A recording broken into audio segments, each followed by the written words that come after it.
nhà nhà để đặt chân đặt chân đặt tập mình ở cái kia đó sai các con ở đây cắt mấy con thế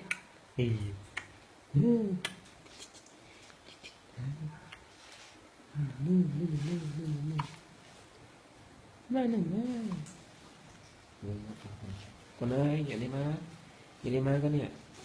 đi con nè vậy đi má con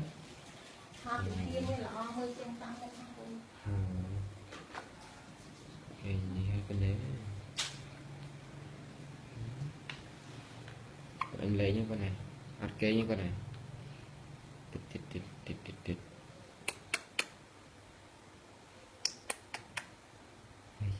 hay